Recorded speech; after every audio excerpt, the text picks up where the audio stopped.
Salut, je suis Marc Biani et je vais t'aider à devenir une meilleure version de toi-même. Tu vois, aujourd'hui, je cherchais un sujet pour faire ma petite vidéo du jour et je suis tombé sur une histoire assez intéressante, assez rigolote. J'ai vu ça sur Facebook.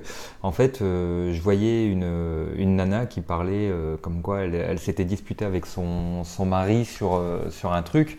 En fait, son mari avait acheté du chinois, tu vois, avait acheté de la nourriture à emporter. Il n'avait pas fini son chinois, donc il mangeait tout seul chez lui. Il se fait son petit plat, il mange tranquillement. Sa femme elle était au sport ou un truc comme ça. Enfin, elle était dehors, elle n'était pas avec lui. Et au moment de rentrer chez elle, son mari l'accueille, son mari l'attend et lui dit, bah voilà, je t'ai laissé une part de ce que j'ai acheté, de ce que j'ai commandé. Moi, je vais pas le finir, donc si tu veux, tu peux le manger. Et alors, ce qui s'est passé, c'est ce que la dame raconte en fait. Au final, c'est que elle a refusé et en fait, elle s'attendait pas à ça, mais elle a déclenché tout un drama, une grosse dispute de couple, vraiment la grosse dispute. Son mari qui comprend pas, qui continue à insister, insister, insister. Et en fait, elle a un peu pété un câble en lui disant, écoute, je vais pas le manger, j'ai pas faim et c'est comme ça, c'est tout. J'ai déjà mangé, j'ai déjà pris quelque chose, une collation ce soir, j'ai plus faim, donc ta bouffe, t'es gentil, mais je vais pas la manger, quoi, tout simplement. En fait, elle expliquait que, au-delà du côté rigolo de la dispute et tout ça, au final, elle était vachement fière d'elle parce que elle a su tenir bon. Elle expliquait au final que c'était pas tant tenir bon pour dire d'être dans une démarche d'agressivité ou dans une démarche de conflit, c'était pas du tout l'objectif. En fait, elle était surtout très fière d'elle, ben voilà, de sentir avec quelle force elle le pensait en fait, avec quelle conviction elle mettait dans son refus. Et ça, c'est quelque chose, elle expliquait que voilà, c'est comme si s'était passé un déclic dans sa tête. Elle lui a dit, écoute, mon corps m'appartient, c'est moi qui décide ce que je veux manger ou pas. Et c'est comme ça, tu vois, donc c'est pas négociable. Au final, je trouve que cette personne, elle a eu une super bonne attitude et ça m'a fait penser à des études que j'ai déjà lues sur le sujet. Je ne sais pas si tu sais, mais il y a plusieurs études récentes qui font le lien directement entre la peur de gâcher, donc la peur de gâcher la nourriture, et l'obésité. Tu vois, ça c'est des études, par exemple, tu as des chercheurs anglais enfin, qui ont encore publié récemment sur ce sujet-là. En fait, ils ont montré que enfin, les dégâts que pouvait causer une éducation anxiogène sur le fait de finir son assiette, avec, tu sais, avec des phrases clichés du type faut que tu finisses ton assiette parce que y a des petits enfants dans le tiers-monde qui peuvent pas manger, donc enfin pour eux tu dois te finir ton assiette et c'est comme ça tu peux pas gâcher quoi. Et en fait c'est très très fort. Au final on se rend pas compte du cercle un peu pernicieux, tu vois, c'est un peu vicieux quelque part, mais les chercheurs savent aujourd'hui avec certitude qu'il y a un vrai lien entre l'obésité et le surpoids et le fait de forcer les gens à finir leur assiette. Quand tu y penses, c'est quand même quelque chose d'assez compliqué à gérer parce que quelque part c'est un peu un héritage culturel. Enfin, tu vois, un des premiers facteurs à mon avis qui peuvent jouer, c'est l'argent. Tu vois, le premier piège, c'est, bah voilà, tu as dépensé de l'argent, donc toi tu vas avoir envie d'en avoir pour ton argent, ce qui est tout à fait légitime, c'est parfaitement normal. Donc, tu vas optimiser, tu vois, cette dépense. Tu as payé une portion qui est peut-être trop grosse. De toute façon, quand tu achètes de la nourriture dehors, je sais pas si tu as déjà remarqué, mais les commerçants, ils te fidélisent aussi. Donc, ils essayent de te garder comme client. Donc, quelque part, ils font toujours des portions un peu plus généreuses, un peu plus grosses. Alors, sachant qu'en plus, quand on mange dehors, hein, quasiment la plupart du temps, c'est des trucs pas super sains, pas super bons. Et en plus, on te fait des grosses portions, bah voilà, pour que tu sois content et pour que tu reviennes les voir. Donc, toi, c'est comme psychologiquement, tu te sens. Enfin, c'est comme si tu étais redevable, quoi. C'est t'as payé X euros, donc il va falloir absolument que tu finisses ta barquette ou ton assiette pour faire honneur à cet argent que tu as dépensé. Tu vois, si tu fais le parallèle avec d'autres choses, c'est comme par exemple dans une relation de couple où tu t'es investi énormément, où tu as passé énormément de temps, mais la relation de couple, elle fonctionne tout simplement pas, tu vois. Et la plupart des gens, ce qu'ils font, ils raisonnent en se disant, écoute, j'ai passé tellement de temps à essayer de faire marcher cette relation qu'il est hors de question que je laisse tomber maintenant, je peux pas, il faut que je continue. Et au final, les gens s'entêtent, les gens se rendent malheureux, les gens rentrent dans des spirales où rien ne fonctionne, tout ce qu'ils essayent, ça marche pas, quoi. C'est tout simplement voué à l'échec. Mais parce qu'ils ont passé du temps, ils décident de continuer et d'essayer encore et encore. Et finalement, c'est exactement le même, à mon avis, c'est le même mécanisme. Il se passe la même chose avec la nourriture. Après, le deuxième piège, quelque part, c'est si tu penses à cet argent que tu as dépensé pour acheter cette nourriture, tu verras, on va y revenir, mais au final, c'est pas que ça. Le coût financier réel n'est pas que le coût de l'achat de cette nourriture à un instant T. Je vais y revenir, je vais t'expliquer ça un peu plus dans le détail. Aussi, à mon avis, il y a toute cette question de pression sociale. Tu vois, dans une famille, alors je sais pas si c'est ton cas, moi c'était mon cas, je sais que j'ai des amis, c'est le cas, dans mes discussions, j'entends souvent que c'est le cas. Tu as toujours quelqu'un dans ton cercle familial, donc autour de la table, tu as toujours quelqu'un qu'on décrit un peu comme la poubelle de table. Tu sais, en général, c'est souvent le papa ou c'est souvent un ado. On lui dit pour rigoler, t'es un peu la poubelle de table parce que tu finis les assiettes de tout le monde. Et c'est limite si on n'espère pas, quand on n'a pas trop faim et qu'on a vite envie d'enchaîner sur le dessert, que cette personne vienne pas en renfort nous aider à finir notre assiette pour avoir le droit d'aller prendre son dessert. En fait, pour moi, c'est pas du tout une fierté, tu vois, d'être une poubelle de table, tu vois, en plus d'être terriblement humiliant. Ça rejoint ce même concept, ce concept de la peur du gâchis, la pression sociale qu'on exerce sur toi pour finir ton assiette. Au final, je trouve, c'est même toujours un peu plus fourbe. Pour moi, c'est rampant, tu vois, c'est vicieux, c'est quelque chose. C'est une pression qui s'exerce au sein de ton foyer au jour le jour, tous les jours, pendant des années, des années, des années, dans ton cercle le plus intime.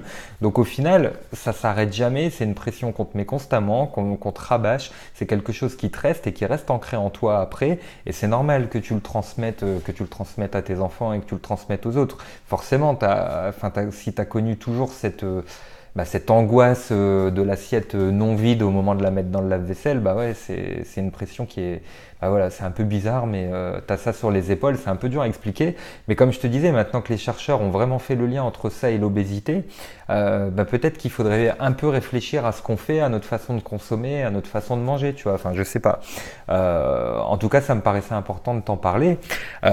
J'ai même l'impression que c'est pire dans les familles nombreuses, en fait. Tu sais, surtout dans les familles avec des fratries, avec des frères et sœurs, où on va tous se battre pour le meilleur morceau de poulet, tu sais, genre pour le blanc du poulet ou pour avoir le plus de frites possible ou le plus de patates ou que sais-je. Enfin, tu connais peut-être ça si tu as des frères et sœurs. C'est limite à challenge, tu vois. Et forcément, quand tu t'es battu pour avoir les meilleurs morceaux, les morceaux de viande, bah tu les finis, quoi. Tu peux pas céder et dire à ton frère ou à ta sœur, bon, finalement, j'avais pas faim, c'était juste pour t'emmerder. Je voulais juste te rafler les bons morceaux, mais je vais pas les manger. Ça marche évidemment pas comme ça. Et, de, et Enfin, de fait, c'est même encore pire dans les familles où l'argent est toujours un peu un problème, tu vois, les familles qui sont toujours un peu ric-rac, ou en tout cas on fait attention à ce qu'on achète, voilà, quand tu as des revenus pas très élevés, c'est normal, tu es beaucoup plus crispé sur la question du gâchis, la question de ce que tu as le droit de consommer et ce que tu as le droit de jeter. Forcément, il y a des choses que tu toléreras moins facilement si tu es toujours un peu ric-rac en fin de mois, si tu fais toujours attention à ton budget. C'est parfaitement normal. Mais quelque part, au final, les premiers responsables, c'est qui? C'est les parents, tu vois. C'est les parents qui entretiennent ce climat. C'est les parents qui mettent cette pression sur leurs enfants, qui mettent cette pression dans leur cercle familial. Et surtout, puisqu'aujourd'hui on sait que la peur de trop gâcher, ce côté finis ton assiette, sinon ça va pas être correct, ça va pas être socialement acceptable. Il faut briser le pattern, tu vois. Il faut briser un peu ce côté pesant, ce côté. enfin, ce côté lourd, tu vois. Il faut réussir à s'en sortir, il faut briser les chaînes et surtout pas le transmettre à tes gamins. Alors pour ça, j'ai quelques solutions à te proposer, je sais pas ce que tu en penses.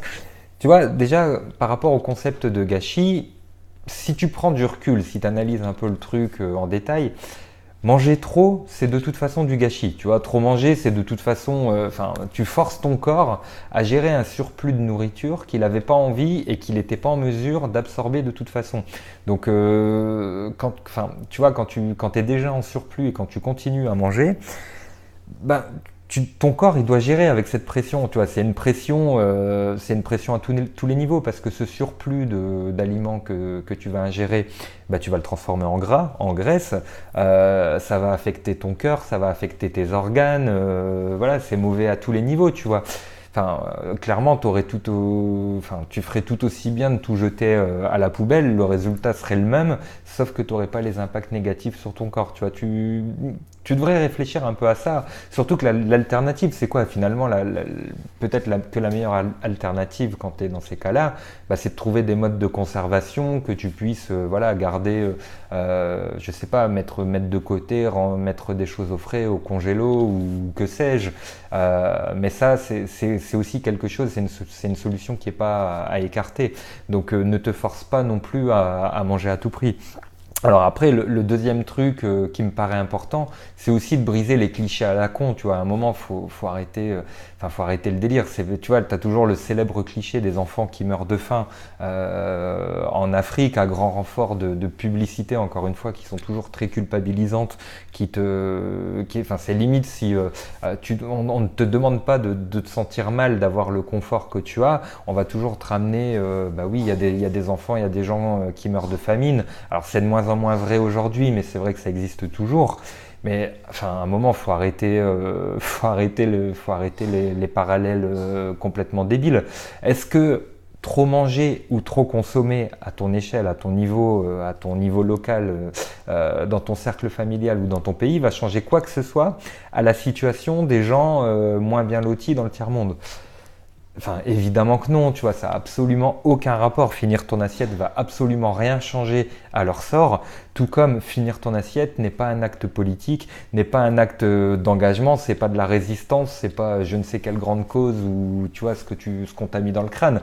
C'est juste de la connerie, tu vas te forcer à finir ton assiette alors que t'en as pas envie et que ton corps n'est pas prêt et enfin, ne va pas savoir absorber et traiter ce surplus. Bah, c'est juste bête, tu vois. Donc, moi, je t'encourage à penser aussi à ça quand on essaye de te mettre une pression pour relativiser et essayer de lâcher du lest, tu vois. Et au final, on parlait de l'argent tout à l'heure et du retour sur investissement que tu espères quand tu achètes quelque chose à manger. Tu espères toujours en avoir pour tes sous, ce qui est bien normal. Au final, ça, c'est une chose, les sous que tu as payés pour manger telle ou telle chose, que ce soit quand tu manges dehors, quand tu manges au restaurant, quand tu ramènes de la nourriture, une pizza ou je ne sais pas, n'importe quelle nourriture à emporter à la maison.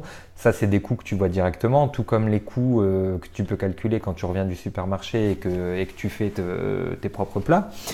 Maintenant, attention aux coûts cachés.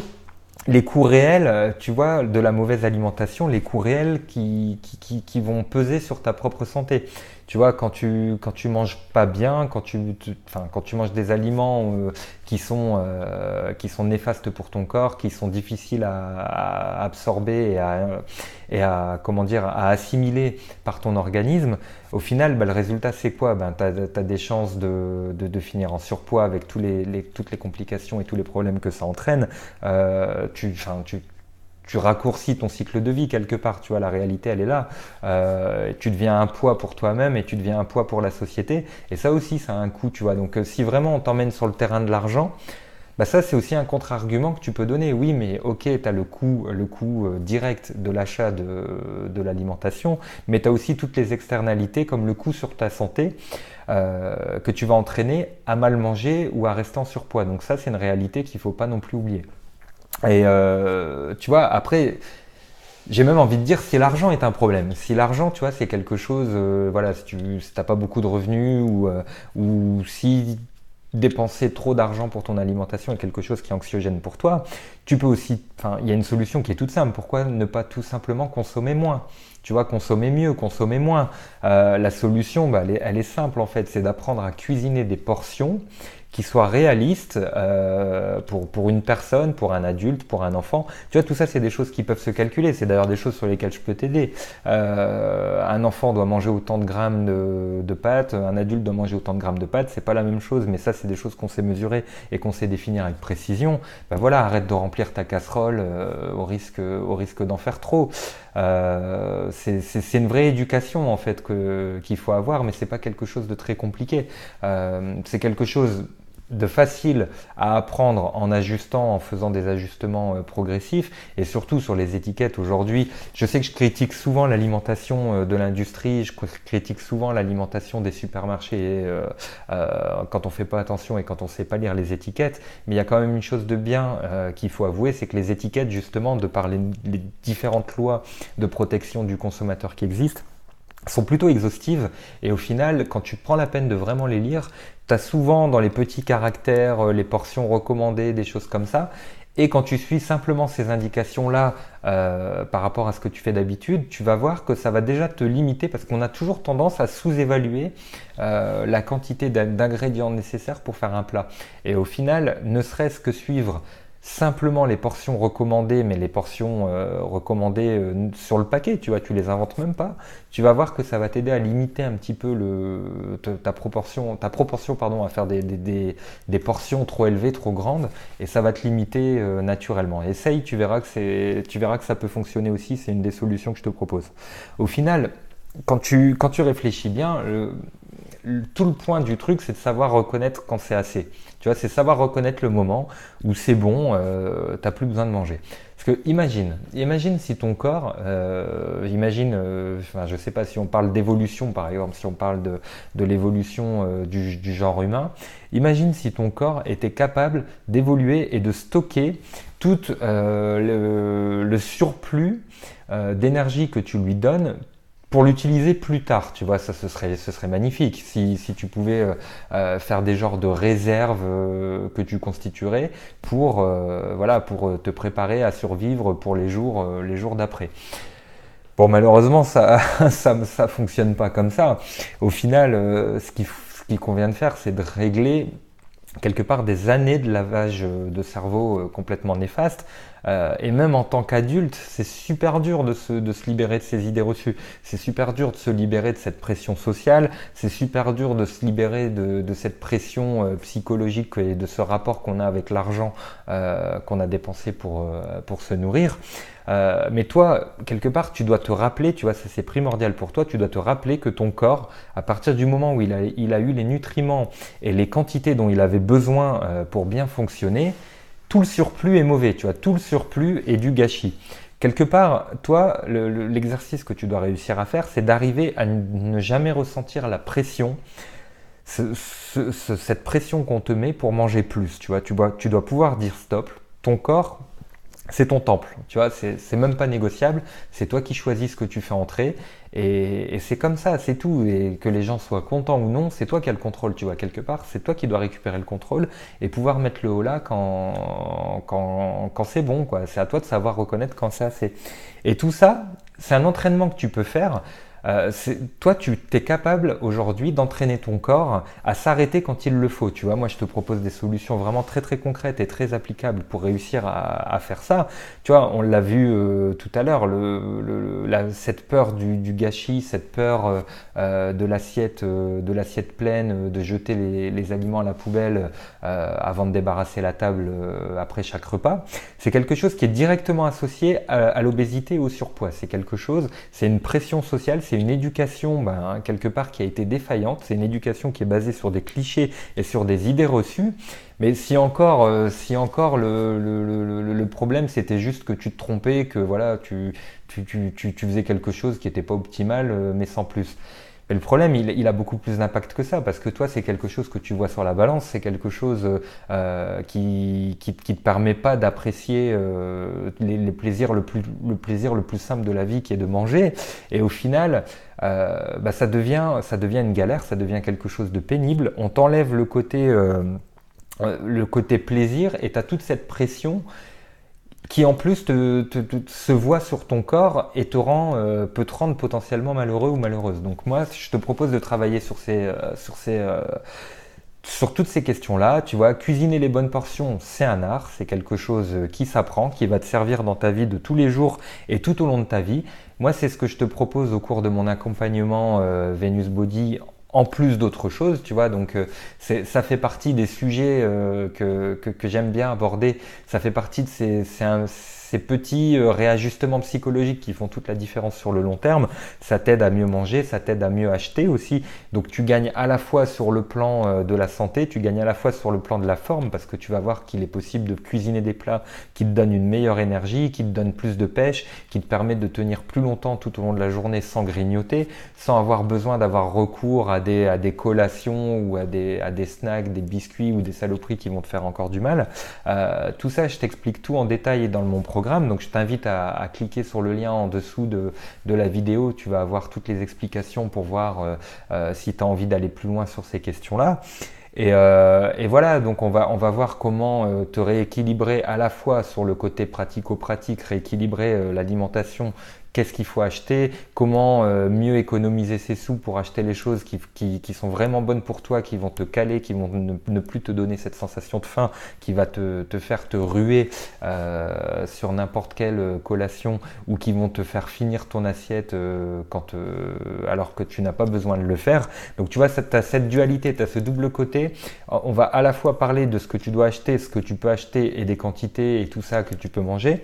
Et on va aussi travailler sur le côté psychologique qui va te sécuriser, qui va te tranquilliser. Tu vas voir que quelque part on va t'apaiser. Tu vas te sentir beaucoup plus serein ou sereine dans ton rapport avec l'alimentation, et ça va changer tout un tas de choses. Alors tout ça, tu peux le découvrir sur la formation Venus Body qui est en dessous de la vidéo. Je t'invite à cliquer tout de suite sur le lien pour que tu puisses avoir tous les détails de la formation. Elle est encore disponible pendant quelques jours. Après, je vais devoir fermer les inscriptions pour avoir le temps de bien m'occuper de tous les nouveaux arrivés. Donc si ça t'intéresse, clique et regarde les détails et inscris-toi. Et moi, je te dis à très vite pour une prochaine vidéo. Salut!